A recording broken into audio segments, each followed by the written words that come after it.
on piano and Stefan on accordion.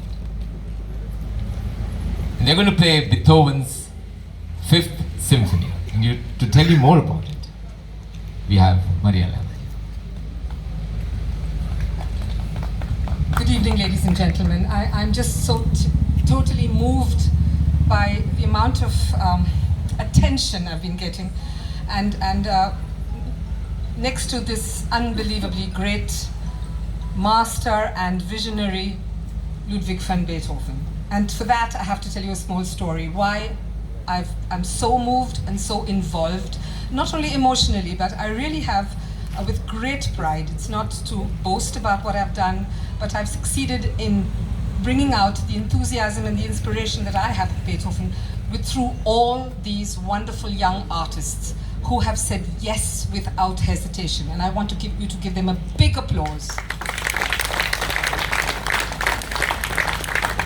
The story goes back, I think, more than 10 years. It's a little more than that. When I was visiting, as usual, I was on tour and I was performing. And it was Alex whom I met after ages.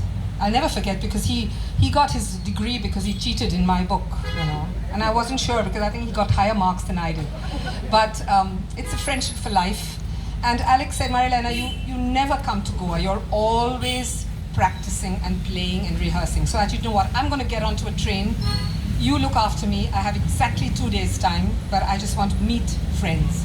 And I knew that there were going to be friends here whom I hadn't seen for a long, long time. When I say friends, these are friends whom one doesn't have to see to feel the feeling. So Alex picks me up in I think it was a donkey's cart or something, anyway, from the station. And I thought, this is Alex. And at that time, I really didn't know you were Rise. We drove, and we talked, and we talked, and we talked. And of course, I met his wonderful wife, Tekla. And then he said, you know, we have a surprise for you. And just like this evening is a surprise, so I just have to share this with you. Because surprise and music are two things which are pretty connotative, pretty symbiotic, and have a synergy. So if you allow yourself to get surprised, then you'll never lose the child in you. And that's what happened to me that night. He took me to the house of, I'm going to cry, Claude and Norma Alvarez, whom I hadn't seen, I think it was more than 20 years, because I've been away almost 40 years. And they had invited friends of our college days.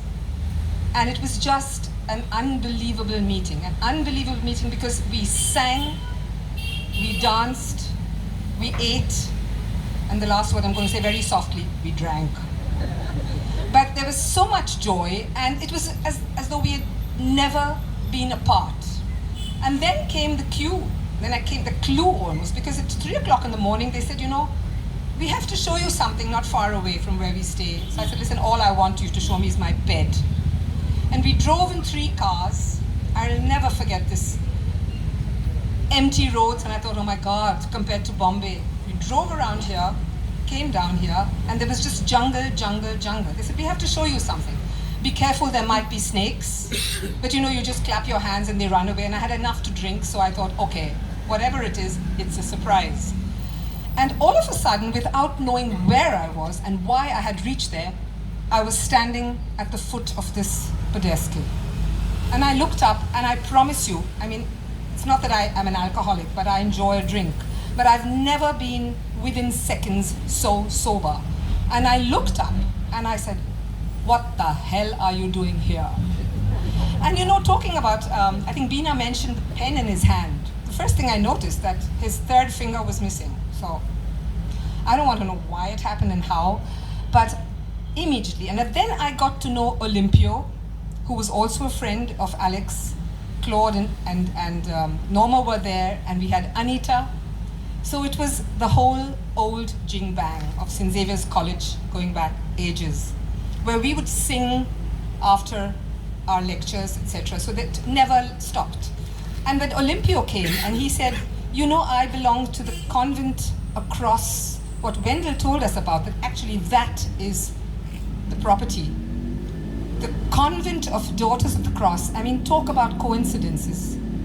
My aunt, my mother's only sister, was the principal and directress of this school.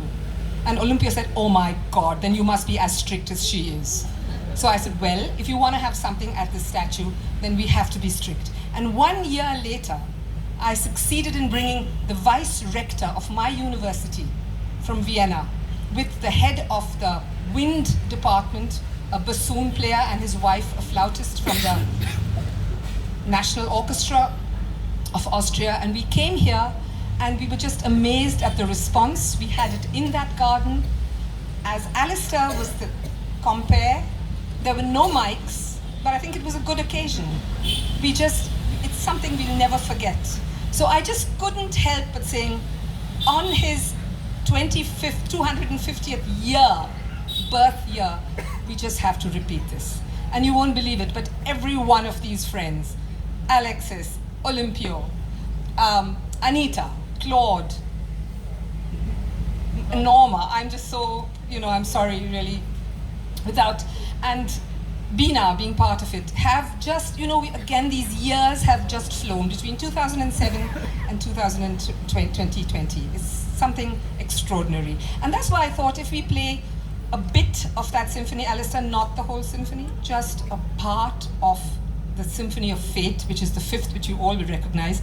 Again, transcription, actually something that we just picked out of, and we thought, what can we do together? And I mean, Stefan is a fantastic accordionist, and he offered to play with me, so I said, why not?